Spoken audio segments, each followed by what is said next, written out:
Hallelujah to the Most High God, who watches over us without ever getting tired and without ever getting sleepy. We want to conclude on the Vashti story. It's been a while. Some of you are really interested and you've been asking me when I'm going to end it. Today I want to end it by looking at the lessons men can pick from the Vashti stories. You know, over the years, the attention has been on we the women, we the wives. What can we pick from the Vashti stories? Over the years, we have been taught not to be like Vashti. We have been taught not to be rude and disrespectful and blah blah blah. But I think my previous video has done some fairness, has been a bit fair to Vashti. That Vashti, it's not like she was disrespectful or rude. In fact, a lot of commentaries actually paint her as being modest. Some commentaries want to say that Vashti is actually a virtuous woman because she didn't want to expose her nakedness to the king's guests, because she didn't want to go and dance and be, prideful because she has a good physique and all that. So you see, being fair to Vashti doesn't mean that we are teaching wives to be disrespectful. No, we have a lot of lessons to learn from Vashti. Vashti is actually a modest and a virtuous woman, and she was saying no to an illicit demand from her husband, the king. So today I think that we want to look at the men. What can the men pick from this story? The very first one I want us to look at is that our husbands should appreciate our weaknesses. Our husbands should appreciate our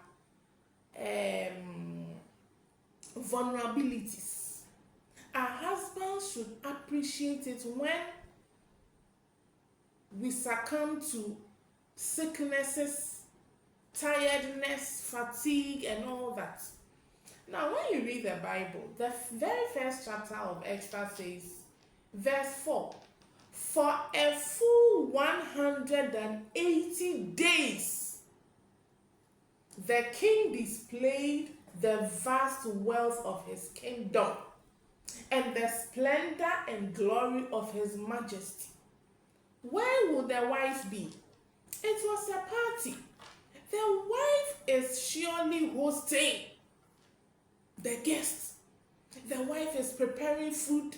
The wife is sorting out drinks, preparing kebabs. She must be tired after a full 180 days. Who does a party for 180 days?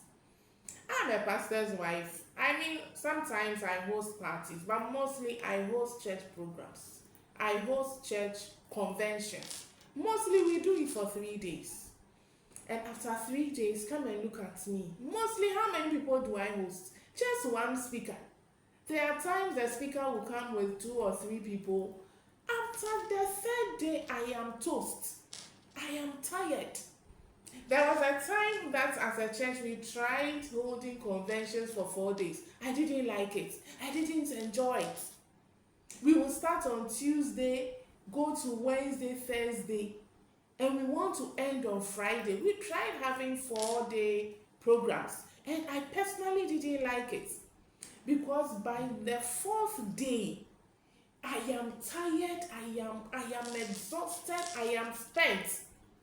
So I can imagine Vashti after 180 days of partying and throwing the splendor and glory at anybody who is interested. So you see, the king was not fair. The king should have known that my wife will be tired. Why do I have to go and call her again to come and dance for my guests? The king was not being fair at all for our husbands. We are pleading with you. Please consider us when you are making certain demands of us. Recently, we all heard of Dr. Reverend Charlotte Odro's divorce. She said it herself that sometimes after having church programs, she would be so tired, but the husband will not be bothered. She will return from preaching appointments, and the husband will demand that she go downstairs and prepare fufu and soup for him. She told us herself that the husband was the type that wouldn't eat 3 days food that has been in the freezer. So she has to do everything afresh every time. How can you make such a demand from your wife? She has gone to preach some. Yes, she's your wife. She has to prepare food. We know. We are not saying she shouldn't cook. But sometimes you have to be considerate. Husbands, please consider us when we are sick, when we are tired. Hallelujah.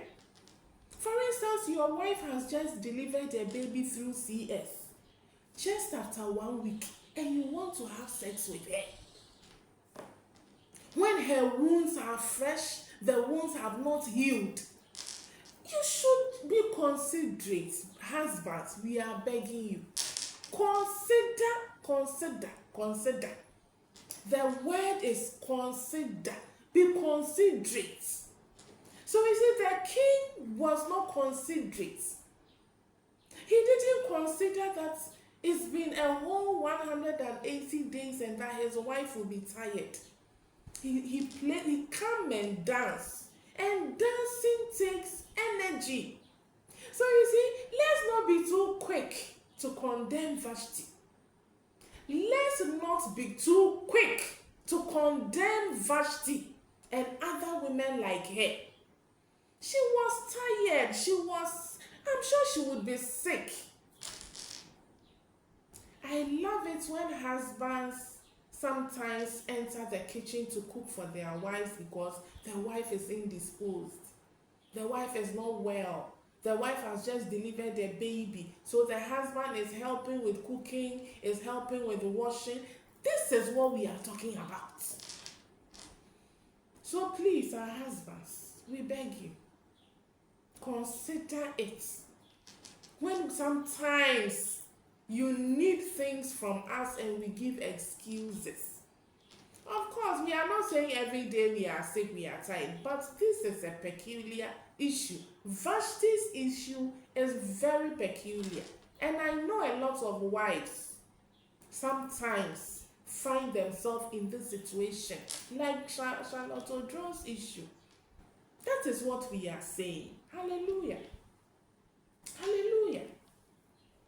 Then number 2, it could also, I think I've even mentioned it. Yes, queens do not dance. So as a husband, the king should have known that I have married a queen. I am a king. My wife is a queen. Queens do not dance. So I have no business making a request to my wife that she comes to dance. What do I expect? So Vashti is torn between upholding her dignity as a queen who is not supposed to dance and going to flaunt her body before the king's guests. You see, let's be considerate sometimes. As a man, you know your wife. I mean, there are certain demands that you cannot just make on your wife. Hallelujah. You know the kind of person you have married. So please, that is why I like the fights. Then before they marry, they sit down and come up with prenuptial agreements. Yes. So that if you go against it, I'm sorry, I can't continue the marriage. And I think it's a very good thing.